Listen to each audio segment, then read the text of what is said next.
everyone, and welcome back to the Knockout Podcast, episode 48 now, closing in on the half century, and we're greeted this week by perhaps, as we're saying, one of the longest fight cards in terms of average fight time. Only one finish on the previous card, but what we have got to look forward to is one of the best times in UFC sort of card previewing is a triple championship fight card, a triple championship pay-per-view event with a stacked rest of the card and a stacked prelims. It's probably going to be one of UFC's biggest pay-per-views in terms of like quality of the year, I would say. You'll probably get one more of these towards the end of the year, but this is probably sort of prelim to main event, one of the most stacked cards of the year. Yeah, it's one of the big ones. So yeah, that's fun to look forward to. And it's just an insanely long card as well. Like 15 fights. I feel like it just looks a lot longer than most. I think you get like 12, 13 is kind of like the average, but this is, I think I counted it 15, which is insane. So yeah, five in fact. Six on the early prelims. I was still just scrolling down, and there was 6 on the early prelims. Yeah, you normally sort of get like 2. Yeah. 6 on the early. That is crazy. So yeah, real big card that we've got coming up, and it's actually got quite a lot of good fights on it as well. So a lot to be enjoyed there. But before that, we should have a look back and at some of the, let's say, kind of underwhelming fights that we had at the weekend. Where do you want to start? Should we start with that main event? Yeah, let's start with that. Ciryl Gane, unanimous decision over Rozenstruik. My sort of last minute Rozenstruik switch was not one of my finest, but yeah, I mean, a very sort of professional, measured performance by Ciryl Gane. And whilst Rozenstruik didn't really get going ever really in this fight, yeah. I think you know at least a majority of that has to go down to a good solid game plan from Ciryl Gane, which kept him at range, and if he tried to get in, just sort of leg kicked him, moved off, used the jab, used the takedown. A very sort of unheavyweight-esque performance from someone who is sort of breaking the mold when it comes to sort of heavyweight fighting.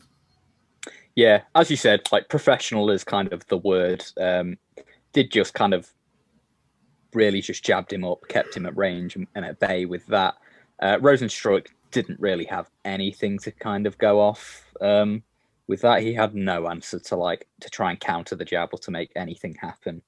And then he also hit multiple takedowns as well. So well-rounded performance, kicked well, jabbed well, grappled well.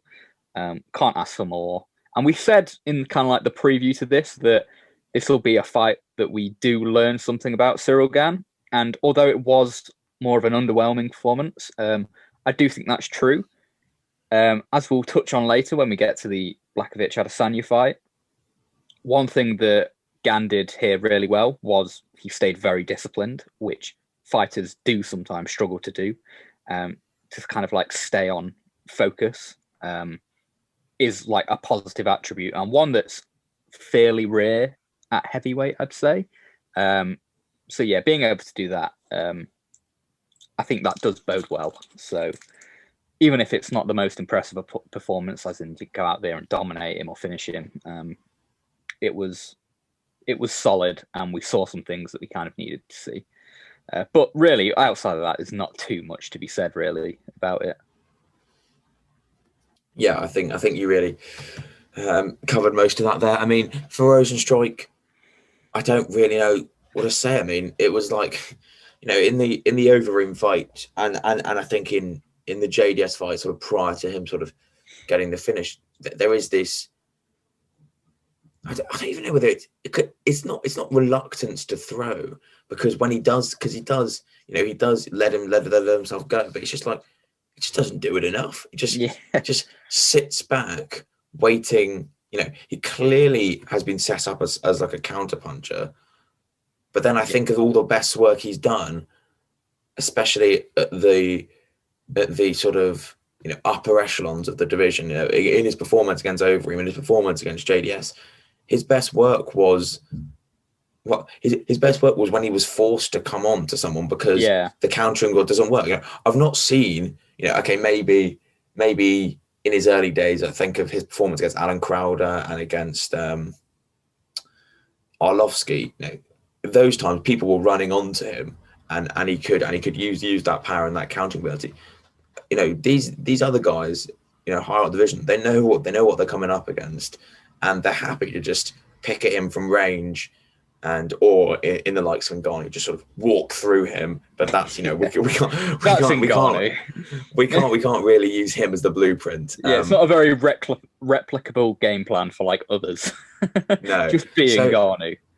I don't know really where he goes, because it's quite clear that this sort of sit back countering with the sort of left hook or the jab or whatever he was trying to do. And it's not the lead leg kick. Yeah, he's got to come out of his shell more, and he's got to figure out a way to either better impart this countering game plan or to get himself in range more against the fighters that are just willing to sit back.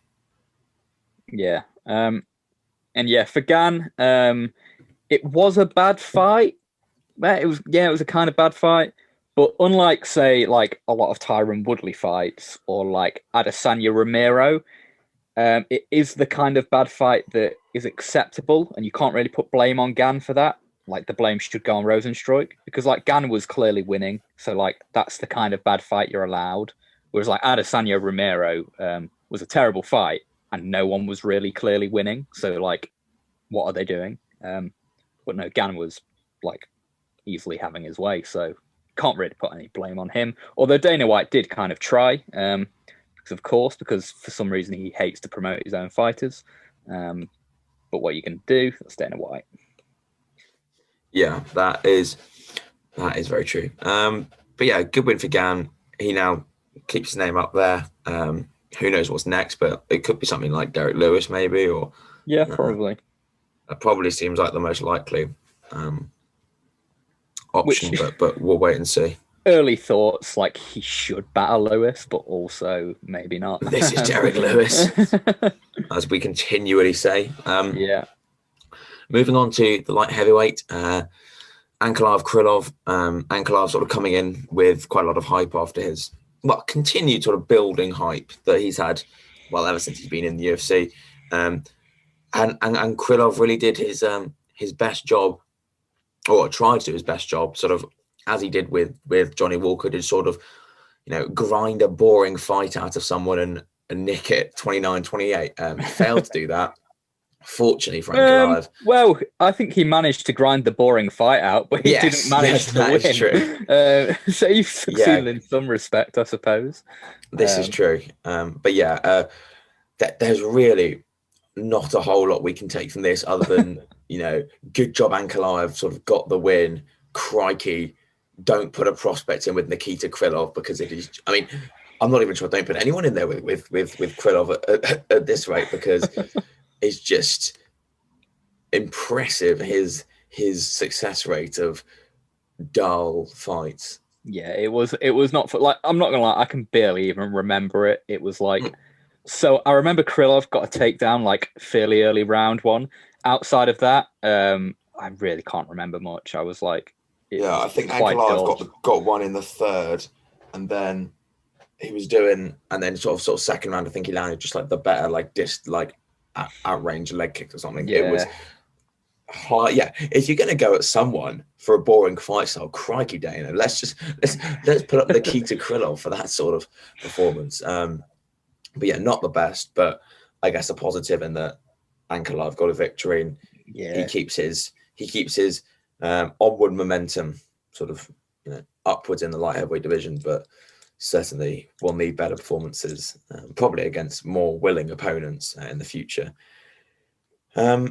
Elsewhere, I guess there's one or two more we can touch on. The main one will be what we called to be fight of the night, which was fight of the night. I think a lot of people could see this a mile off. in a main card filled with Alex Caceres, light heavyweights and heavyweights, and women's flyweights. The bantamweight fight was probably going to be the fight of the night, but it did deliver. Munoz Rivera, Munoz, I mean, battering the leg, but essentially from like the first minute of the fight, and using that to good effect, along with other things, to get a very solid, very impressive 30-27. Well, and then there was 129-28, but a very solid unanimous decision. Yeah, I thought this was a fantastic fight.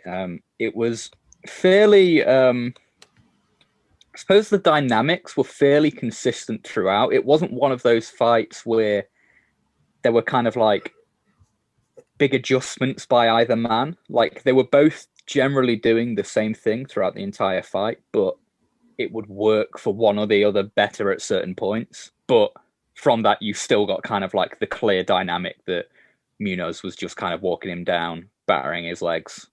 But then, like, Rivera did land a ton of heavy shots, and Pedro Munoz's chin is just godly. So, like, he landed a few left hooks that are like, how is Munoz just not taking a back step when he eats that? It was really quite impressive in that regard. So no, I thought Rivera looked good, as he like always does, but he just can't seem to catch a break. Like, he's had such rough matchups, kind of like going back to like the Marlon Moraes fight. Like, he's gone Marlon Moraes, John Dodson, Aljamain Sterling, Petr Yan, Cody Stamann, Pedro Munoz. That's such a strong schedule. And he's looked good in maybe outside of the Moraes fight, because it didn't really last very long. And outside of, I mean, he didn't look great in the Sterling fight either. Outside of those two, he's looked fantastic, but he just can't catch a break. So yeah, it's disappointing for Jimmy Rivera because I'm a big fan. So yeah, I hope. But it was a cracking fight. I do think though that a lot of people after this were talking how they like that they wanted to see 5 rounds of this. And I think over 5, Munoz could probably finish him. I didn't. Munoz doesn't really get tired. He looked very strong still at the end of the fight, and would continue to press forward. And like all the attritive damage on Rivera, I think would just take its toll in the end. Yeah, I think clearly seen a development from Munoz, and he's, I think, continuing to go upwards. And yeah, Rivera, I mean, that is some hell of a 6-fight run that he's been on. But that is just the state of the heavyweight division, the bantamweight division. Rivera in the heavyweights, that'll be an interesting concept. No,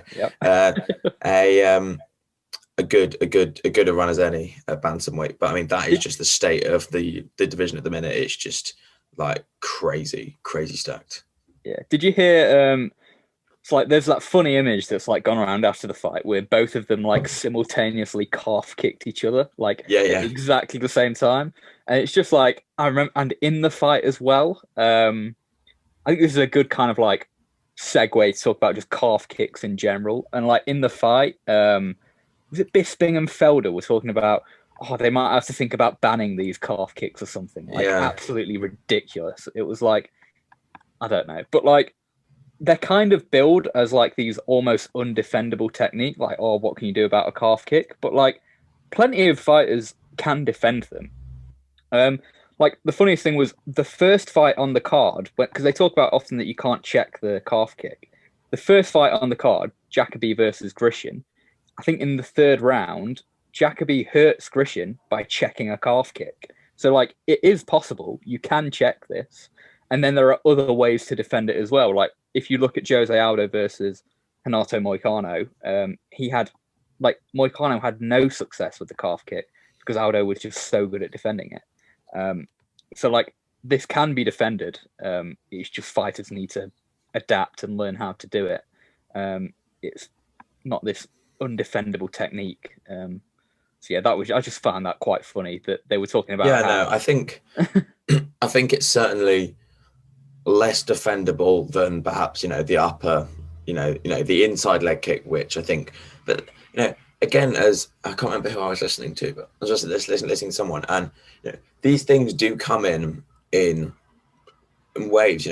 3, 4, 5 years ago, the inside leg kick, everyone was like, how on earth are you supposed to stop that? And now, whilst the inside leg kick is still, a big part of a lot of people's offense, it's hardly this, seen as this unstoppable maneuver. And I'm sure in 2 or 3 years time, people will, there will be a recognized strategy to figure out the sort of low kick or the calf kick or whatever you want to call it, because it's not going away and it's not getting any less effective. So people are going to have to adapt to this, and I'm sure people will. As you say, you can check it. I don't think it's quite as easy to check because of it's not as so coming. Like when you check a like thigh kick, that it's very effective because you check it with the hardest part of your shin, like just below the knee. Yeah. When you check a calf kick, it's more on like the lower shin, which isn't quite as hard, but it's still possible to check, as like Jose Aldo's checked them, and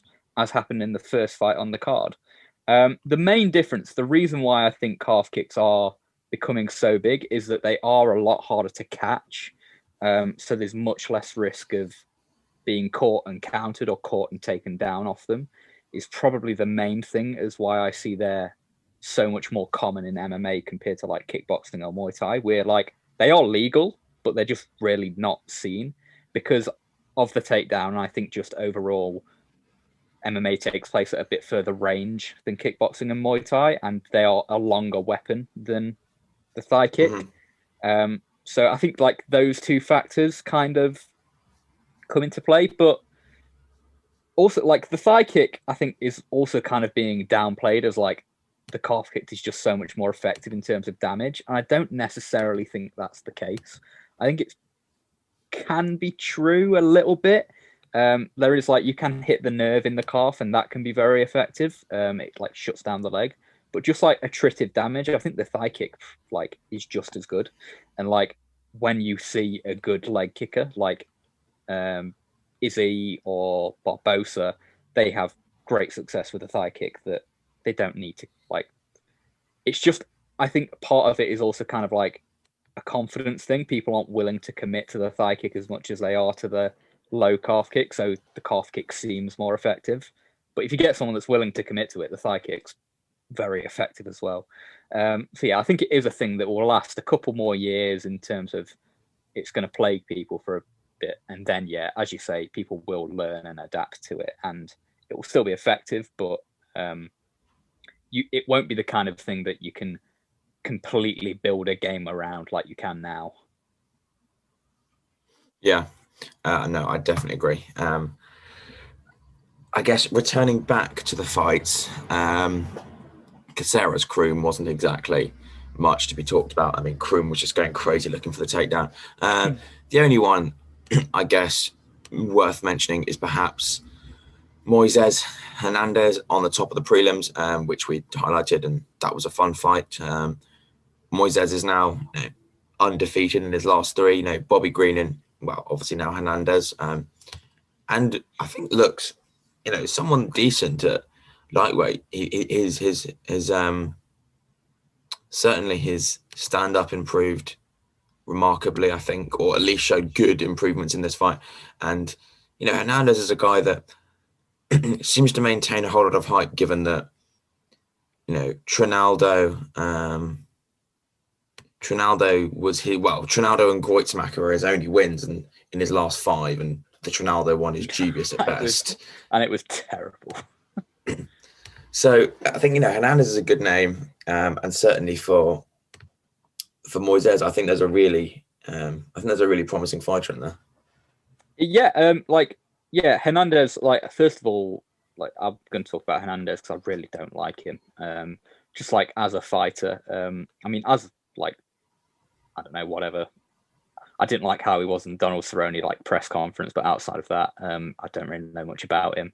But yeah, as a fighter, he's just kind of took the like Dominic Cruz and like TJ Dillashaw style footwork and like how they moved, but he simplified it to like down from all the kind of like cool stuff they do with their footwork just to like, you should just move a lot. And like, that's all he does. He just goes out there and goes wild, just moving around every direction, throwing a load of kind of useless punches.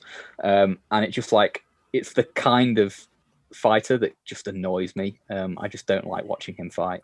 But yeah, that's Hernandez. And then Moises, did look real good, like fairly consistently was able to counter Hernandez, and had good success kicking him as well.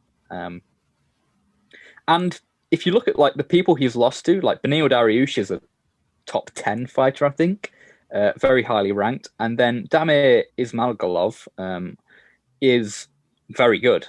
He's been out for a while because he's been injured, but he's one of those kind of like Russian fighters. Like he fights in a very Russian way, where he just, it's hard to explain, but he's just like very polished and like he's defensively responsible and got good ideas going like on the offense, even if he's not necessarily the most dangerous. But yeah, so like the two fighters that Moises has lost to are very good. And then he's beaten everyone else, even if he did look quite bad against Michael Johnson in the first round. But yeah, he's interesting going forward. I think he's probably going to get a top 15 fight next. And I'd like to see who that is and how he performs. So yeah, I'm quite excited for him, to be honest. Yeah, he's always fun, at least. Yeah, exactly. I mean, unless you wanted to bring up anything else on that card. No, not really. I've touched on the Jacoby Grishin fight. That was actually quite a fun fight, especially for a light heavyweight fight. Jacoby comes from a kickboxing background, and like really started to use his jab quite nicely against Grishin, and also really kicked his leg up as well. So yeah, that was quite fun. But outside of that, no, nothing in particular. Lovely stuff. Well, yeah, some good fights in there. A few talking points, if even if the perhaps two main fights didn't exactly live up to what we'd hoped. But we move on to 259 at the weekend, UFC 259. I mean, it is busy with a lot of action. I mean, is there an obvious place to start? Do you want to start on the main card and just work our way down? Yeah, I think that's what we do. All right. Well, we'll start on the top. We'll work our way down and see how far we get. Okay. For all the marbles at the top, light heavyweight title fight. Adesanya going for 2 belts, moving up to fight Jan Blachowicz in his first defense since an impressive shutout of Dominic Reyes. I think, as we've been saying, as we were discussing before we came on, the narrative does feel like, and I think even within perhaps the Blachowicz camp or the Blachowicz, however you say it, is the footwork and the technique and the technical fighting prowess is quite clearly in Adesanya's corner. But I think that goes with essentially most of Adesanya's opponents. I'm not sure there's much, unless maybe you were talking about, I don't know, a hypothetical John Jones fight, but even then I'm not sure that's the case. I think that Adesanya would make John Jones look quite bad at this point, to be honest. I think that he's far and ahead above John from right now. I think especially like John Jones in his prime, it'd be far more interesting, which I feel like Jones has regressed so much that I only want to see that because I want to see Izzy beat him up. That's my main interest in that fight, to be honest. But yeah, I mean, the only not only talking point, but he is moving up a division. Blachowicz is our big, strong, built guy for this division. As you said, there have been rumors of weight, and obviously we won't know that now. Although I wonder when we're not on Fight Island, so the weigh-ins will probably be later today. So we'll see the extent of how Adesanya looks, and specifically that weight. That has been talk he's going to come in around sort of perhaps even as low as 193, but I don't think that will happen, as you said when we were off air. But regardless of whether he comes in at 193 or 205, I think it's fair to assume that the power and the just natural strength at the weight will be with Blachowicz. is that a possible route to victory? Could we see him just do what he did to Jacare Souza? Problem is, you've got to get him to the cage before you can grind him like that. Oh God, I hope not. No, like maybe. So yeah, as you said, like Blachowicz is huge, like upper body particularly. Like he's built like an absolute tank. So in the clinch, he's not particularly good in the clinch, but he's good enough, and he's very strong, to the point that if he were able to kind of consistently pressure Adesanya and get him and clinch him against the cage, I think that could work. But I just don't like Adesanya is very difficult to pressure.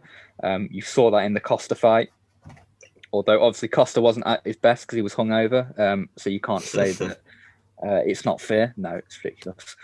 But he's very difficult to pressure. So and Jan's not a particularly good pressure fighter. So I don't see him being able to consistently put Adesanya's back on the cage. And then the power, like you need to be able to at least somewhat consistently land. And I don't see him being able to do that. I think that he can have some success jabbing with Adesanya, particularly if he double jabs. So like, if he double jabs and goes to the body, or double jabs and then particularly finishes it with that body kick that he was landing on Reyes, that'll be a decent path to, like, it's not really a path, but it's a starting point at least. It's something to kind of build around. But I think he'll have trouble to kind of adding anything more than kind of those two things onto that to really kind of hurt Adesanya. So obviously anything's possible. Like he could clip him in the first 30 seconds or like counter him real good. And then like the whole dynamic of the fight changes. Like you saw in the Romero fight, one of the reasons I think that fight was so bad is that Adesanya got countered very early on by Romero, like with a big overhand left. And I think that made Adesanya hesitant. He knew like the threat was there. So if Blachowicz can counter him early like that, I think it can put some doubts in Adesanya's mind and throw him off his game a bit. But I think that's like, it's a small kind of window of possibility that Blachowicz is working there with. Outside of that, I think it's going to be kind of just the usual Adesanya performance. He'll feint, and Blachowicz does react to feints, like in the Reyes fight. Reyes managed to get Blachowicz to bite on quite a lot of feints. He will back up. He does react to them. So Adesanya will feint, kind of frees Blachowicz up, and then get to work with his jab, kind of leg kick system. Before Blachowicz, as talked about before with Cyril Gane, who was disciplined, Blachowicz really isn't disciplined and will lose kind of patience and just blitz forward. And I think Adesanya will be able to really punish him when he does that. Yeah, I think you've summed up. My only interest will be to see how Adesanya power moves up. I mean, yeah, he's not the, he's not your, well, we've not seen him exactly being like a power puncher in terms of like, we've never really seen a scenario where he's been like unloading shots. It's more been a case of like timing and sort of catching them like at the optimal point when they're coming in, especially with that sort of like left hook. So that'll be interesting. But yeah, I do feel like, we'll see what it feels like when Jan catches Adesanya decently, if he does catch him decently. He probably will at some point. I mean, if the fight goes 25 minutes, I think it's fair to assume he will do at some point. Jan's still a great fighter. I'm not sure. We don't want to undersell that, but he is coming up against a guy in Adesanya who is just crazy good, and I think will just be too good for Jan on the day. Yeah, like as you said, they're kind of like going back to like Adesanya's power. Like, yeah, he's not really a power puncher, but like he doesn't really need to be. Like he is so precise, and his timing is so good that like power isn't really necessary, and especially when you've got like a huge man running at you, like just prodding him's going to kind of hurt him, just because Jan will have so much momentum going forward in one of those blitzes that you just don't really need to hit him very hard. He'll knock himself out pretty much. It'll be interesting though to see. I think Jan has a very good chin. Like, he is very tough. So it'll be interesting to see how that kind of like matches up against each other. Because Adesanya might be able to hurt him, but like not necessarily really put him away.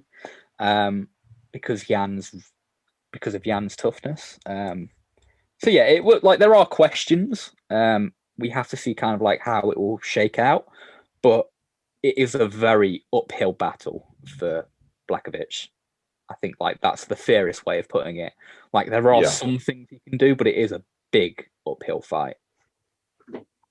Yeah, I mean, I think we've pretty much summed it all up there.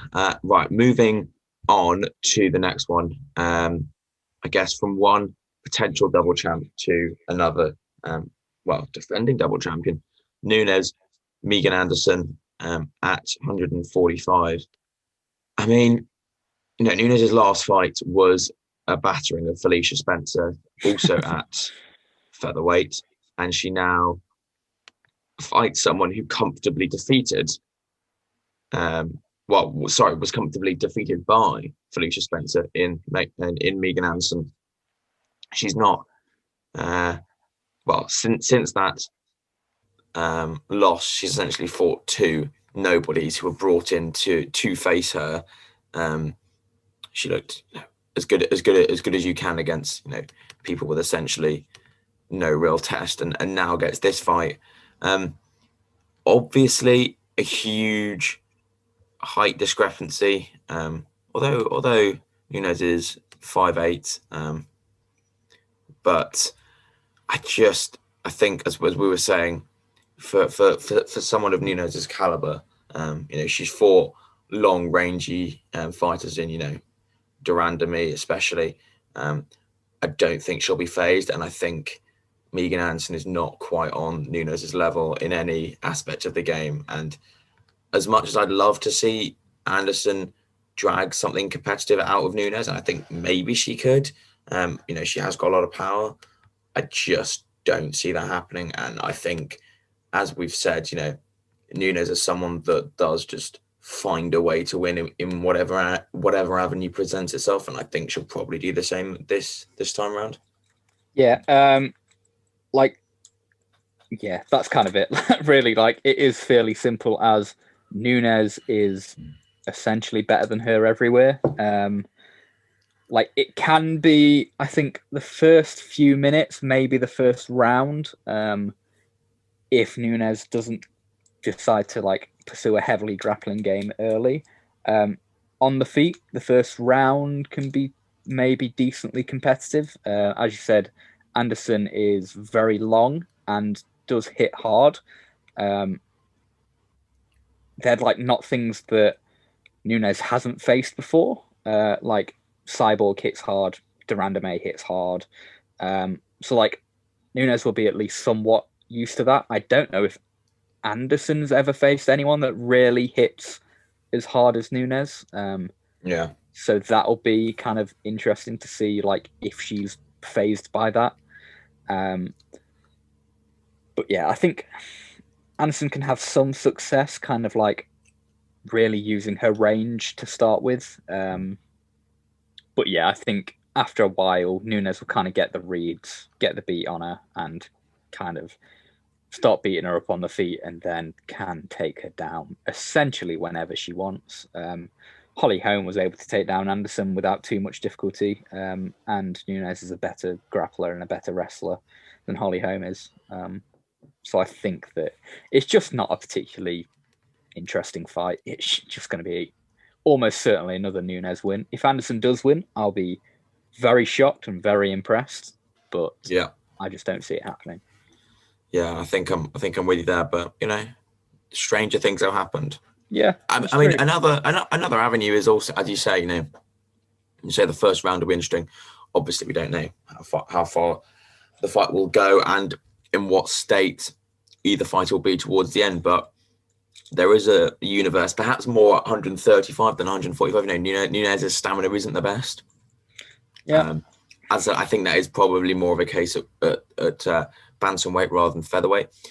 But if Anderson's still in the fight late doors, there's potential there, I reckon. Yeah, I think that can be a factor, but I think it needs the right fighter to be able to kind of push her in that way. Like, if Nunes is having it all her own way and putting a beating on Anderson, like, she might be tired, but Anderson's going to be so much more hurt and done that, like, I just don't really see that. Like, it could happen, but I think it would mean Anderson taking a lot of damage, like, by the time we get to the 5th round. So I wouldn't count on it. Yeah. Well, we'll move on from that one. We've had two that we feel like we know what's going to happen to a certain extent. We now move on to the final one on the sort of championship section of this card. Petr Yan, Aljamain Sterling for the bantamweight title. My first thought was I didn't realize they were both the same height. Although Sterling is obviously got the reach, I had in my mind that Yan might be sort of like 5'5". I don't know whether that's just topology and Wikipedia perhaps being wrong. I'm on Wikipedia, and it says Yan is 5'7.5" and Aljo is 5'7". In my head, that makes no sense. In my head, we'll see. Sterling's about 3 inches taller. Like, I mean, there's never any reliable stats on height, so we'll see. But I feel like regardless, Sterling is a big guy at the weight division. We've seen his strengths, with his kicking game, with his wrestling, with his sort of submission game, especially in his he's a fantastic wrestler. Last performance against Sandhagen. And then in Petr Yan, you have just a non-stop grinding performance that just waves, just like one wave after the other of just pressure. It just builds and builds and builds, and then you just get this big tsunami that just crashes down on you in sort of like the 3rd, 4th, 5th rounds. Yeah, I think it's often used to describe fighters, but I think like the word buzzsaw is just so applicable to Petr Yan. Like, that is just him. He will just come forward and just non-stop offense. He's got a very high output. He never gets tired. He makes fantastic reads, and he adjusts perfectly to adjust to your defense, to find his own openings. And he's brilliant at it. Aljamain Sterling, in my head, seems like he should be a lot taller than Yan. And he does have the reach. So that is, if you look at the Munoz fight, Sterling's Munoz fight, it was Munoz really coming forward, and Sterling had to play a very back foot game. But he did have some success about that. He did a good job of, even though he was the one always going backwards, always retreating, he still managed to kind of take the initiative and start the exchanges. So generally with his jab, or he'll punch into kicks and he'll kick into punches. He does that well. He mixes and blends his kind of kicking and punching games together, even if his punching game isn't the most technically sound. He does make it work for him. So that's something that he's got there. And then it also does fit together quite nicely with his wrestling game. He hits kind of all levels well with punches and kicks, and he does a lot of kind of dipping and ducking, in part head movement, but also in part to threaten the takedown. So I think that when Yan's coming in, Yan can kind of sell out on some of his, either a left hook, a right hand, or a head kick. Yan will really commit himself. And I think there is an avenue there for Sterling to grab an underhook and make his way to the back And when Sterling's on the back, he's one of the best finishers in MMA at this point. Like, he's truly fantastic when he's on the back. So that is really Sterling's path to victory. But I don't know what else do you think of Jan? Like, what's Jan's path? I mean, I think it's just what we've seen from him before. I don't feel like he's the kind of guy that is going to change his style. I mean, obviously, as you said, he'll be more mindful of avoiding having the fight on the ground and perhaps overexposing himself to a position where he could see his sort of like back compromised or be taken down. But I don't think. I could be horribly wrong. This I don't feel like Jan's the kind of guy that is gonna, horribly change or drastically change his style. I feel like we are still gonna see him take the center, move forward, pressure, leg kicks, just volume, and then just that'll just sort of go up and up and up each round. And his plan will still be to overwhelm Sterling. Yeah, I could like pick him apart. I do agree. Like Jan, his like overall kind of like the overall game doesn't really change. Like there are specific things that he does change for each opponent, but the kind of like the idea is always the same thing. Like it's Petr Yan, he's going to do Petr Yan things. I think he does kind of start a bit slow because he does like to get his reads and like get his opponent's timing down. And one thing from Sterling's last fights against Munoz and especially against Sandhagen, he's very good about starting very quickly. Like as soon as the bell goes, he'll sprint out at you and like really take it, try and impose his game on you straight away. So I think that's a good option for Sterling. Kind of really catch Jan before he's had a chance to kind of settle into the fight and get his reads. That's a very good option for him. But other than that, I think that in the Munoz fight, Munoz had a lot of success hitting Sterling's body, and he did start to slow down because of all the body work. And Jan does hit the body well as well. He's got a very nasty straight to the body that he uses quite a lot. He'll also body kick very effectively as well, and body jab. He's great. He hits the body beautifully. So I think as if this fight does go late and Sterling can't catch him, say the first 2 rounds, can't like take his back and submit him, I think late in the fight this could get very kind of when it rains with Jan, when it rains it pours, and like as it gets later in the fight it could get quite ugly, I think, for Sterling. So first 2 rounds I think are Sterling's kind of opportunity. Outside of that I could really see Jan to start to turn it up, but we'll see. I think it's a brilliant fight and one of the best that the UFC could make right now. So I'm very excited to see it. Yeah, I'm just really excited to see how this one plays out. However it goes. I don't think there's a way that this can be a bad fight, and I hope I've not tempted fate there. Yeah. Elsewhere on the card, I mean, there's just plenty to talk about, even in the rest of these main card.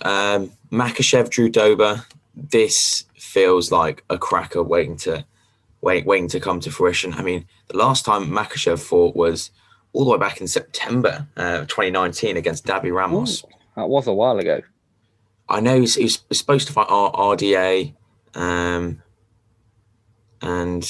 that didn't happen because of, I think it was a Makhachev injury, and I think that was rescheduled a couple of times due to COVID and various injuries. He's now obviously got a different opponent in Drew Dober, whose last performance was an impressive one against Alexander Hernandez, if I'm not mistaken. Yeah. It was. Also a KO of Haqparast in January. What are your sort of initial thoughts on this matchup? It's one of those that I haven't like looked at closely. Like I have a general feel of both men, but like nothing. I haven't like followed their careers closely, I suppose. So I don't know a whole lot about them. I know like I've really enjoyed Dober's last few fights. I think he's looked very impressive. He's nasty countering, and he has legitimately very good ideas going forward.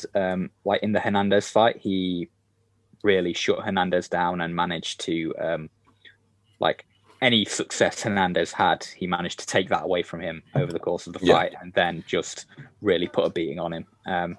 So I liked that. I really liked that about Dober. But then he did get. So looking at his record, he did get triangle armbarred by Beneil Dariush. I don't know how that played out, because I haven't actually seen the fight. So I can't really say that much. But it does maybe show potential grappling weaknesses. And Dober's like a fairly decent enough wrestler from what I've seen. But if there is someone to take advantage of any kind of lingering grappling weaknesses, Islam Makhachev is going to be one of the people to do it. So yeah, I don't know. Like it is kind of like a classic striker versus grappler. But yeah, I'm not particularly sure on like the specifics. Yeah, like I feel like we've both got a good grasp of what their two styles are, but I'm not exactly sure how they sort of clash against each other, and yeah, who's able to impart their style best upon the other. I think I would probably favour Makhachev, but I think Dober is also, as we said, I think when we were, I feel like we always come back to this podcast, the one we did at the start of the year, which never actually reached the airwaves. He was someone we mentioned as being someone who had a really good 2020 and improved quite a lot. So interesting. I mean, another thing, Makhachev, as we said, hasn't fought in best part of a year and a half. So interesting to see how sharp he is coming back in. But I think I would just about favour his all-round game. I think he, especially in the Ramos fight, if I can remember that correctly, but also in the fight before that, the Saryukin fight, did show beginnings of improvements in his striking game, and I think he'll probably just about get the better of Dober, but we'll see. Final one on this. I'll take Dober. I'll take Dober to make it interesting. And that's more from like the standpoint I'd like Dober to win. I prefer it if he won. So I'm going to take Dober. Go on. I think he'll knock him out. I think he'll catch him early. Something like that. So yeah, go on. I'll take Dober. Final one on the main card. Thiago Santos, Alexander Rakic. Santos coming off his loss to Glover Teixeira, but sort of saying that was a very much a tune-up fight following his lengthy time out with his various knee injuries. And Alexander Rakic coming off a fairly dull, if not dominant performance against Anthony Smith. I mean, Rakic has obviously got tree trunk legs and will be using those kicks and probably some of the wrestling game that we saw against Anthony Smith. And then in terms of Santos, it's just like you don't really know what you're going to get with him. You could get a sort of John Jones performance like we saw against John Jones, which was actually pretty measured and probably won the fight in my opinion. Or you can get something like we saw against Glover Teixeira, where he's just sort of like spurts of activity and non-activity, and then just sort of a pretty whimsical, flimsy, decline into a sort of ground and pound. So I'm hoping Santos can drag a fun fight out of Rakic, because he's a good fighter, but he does strike me as someone who is, fairly sort of template with a lot of his offense. Yeah, I'm not gonna lie. Until you just said it, I completely forgot that Santos fought Glover Teixeira. In my head, Santos hadn't fought since the John Jones fight. I completely forgot that. But now that you mentioned it, I did remember it. It was quite funny. He hurt Glover like multiple times and just wasn't able to finish him, and then like got tired and choked out, wasn't it? Something like that. So I completely forgot about that.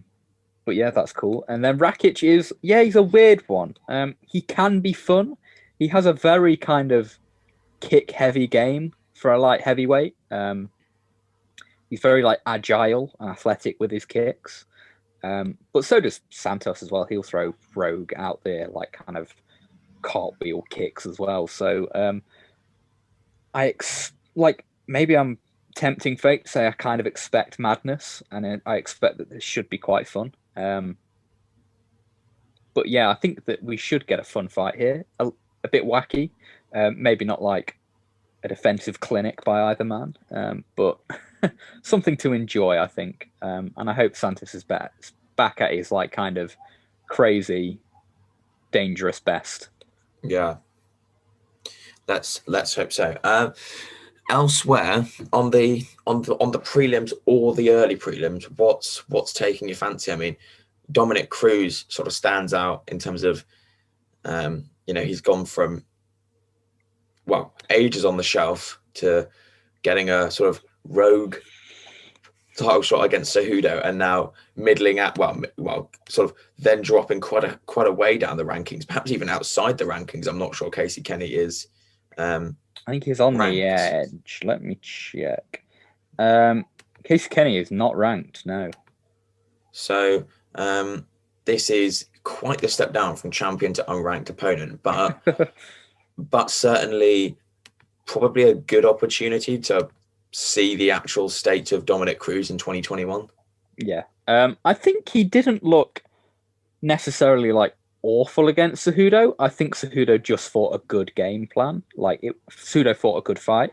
So yeah, it was difficult to say like how good Dominic Cruz necessarily looked in that fight because you just don't really know. I think that if he's kind of near his best, he should have not too much of a tough time with Casey Kenny. I think the wrestling is probably open, like fairly consistently. Like Dvalishvili was able to get Kenny down fairly consistently from what I remember. And I think Cruz does have fantastic, at his best, has fantastic timing on his shots, on like reactive takedowns. So I think that will be very open for Cruz, and the rest of the time it's just going to be Kenny having a bit of trouble tracking Cruz down. So I think I'll go with Cruz, but yeah, it really does depend on how good he looks. Yeah, I think we'll find that out. Song Yudong versus Kylie Phillips. Song Yudong has sort of stalled a bit in this bantamweight division in the last sort of few performances. Drew with Cody Stamann, and then got, I think, a pretty lucky victory against Marlon Vera. I think a lot of people had that for Marlon Vera. He comes up against Kylie Phillips, who's I think his second fight in the UFC. No, his third. So that'll be one to keep an eye out for as well. Benavidez, Askar Askarov. Benavidez coming off his two absolute pastings by Davison Figueiredo. I'm not sure there's any other way to put it. He drops down not far, to be honest, to fight Askar Askarov, who is probably the next in line outside of Moreno in terms of someone who's going to get a title shot. I mean, he's undefeated in the UFC. Got a split draw with Brandon Moreno, and their wins over Tim Elliott and sort of Alejandro Pantoja. I mean, there obviously is going to be a wrestling background to Askarov, and just the case is sort of where is Benavidez at this point in his career, and can he deal with that sort of pressure? Yeah, I think it will be like, based on that, it should be kind of like the really fun type of flyweight fight, the kind of fight that you only really get at flyweight, which is a real scrambly fight. Both of these are very good scramblers. Like Benavidez, even fairly faded, which we think he is at this point, can still wrestle like no man's business. So I think this will be a fun fight, and it will be good to kind of gauge if Benavidez really is kind of done. And if he isn't, then that kind of makes Davison Figueiredo look more impressive by battering him both those times. So yeah, if Benavidez looks good here, that's good for Figueiredo. But if not, I think we'll get a solid, fun fight out of it anyway. Definitely. Any other fights you want to sort of bring our attentions to? I mean, there's a lot. I mean, as I said, Tim Elliott on the early prelims, he's normally a good fight. I mean, Kai Kara France, the one below that, Kai Kara France is normally a guaranteed sort of shoe-in for a good fight. Yeah. So yeah, there's like plenty of other fights that to feel like there's a women's strawweight fight. I don't know either of the fighters. Actually, do I? Not particularly. I've heard of them, but I don't know much about them.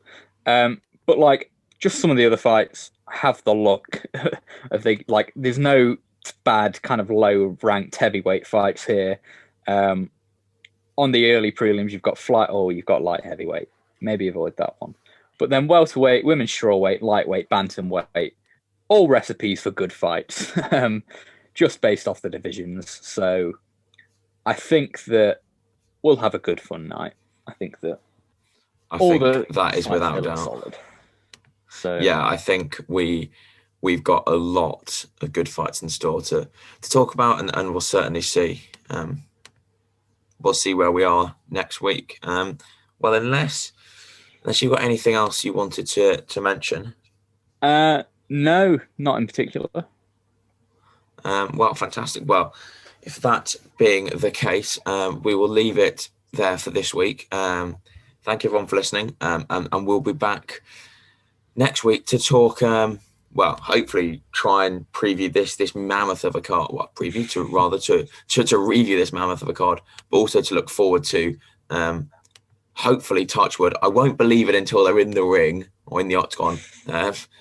Leon Edwards versus Bilal Muhammad. We'll talk about that and the other fights that are coming up on that card. In fact, I've just seen Ricardo Ramos versus Tukagov. That could be quite fun. But we will leave that for next week. Stay safe, everyone, and we'll see you then. See ya.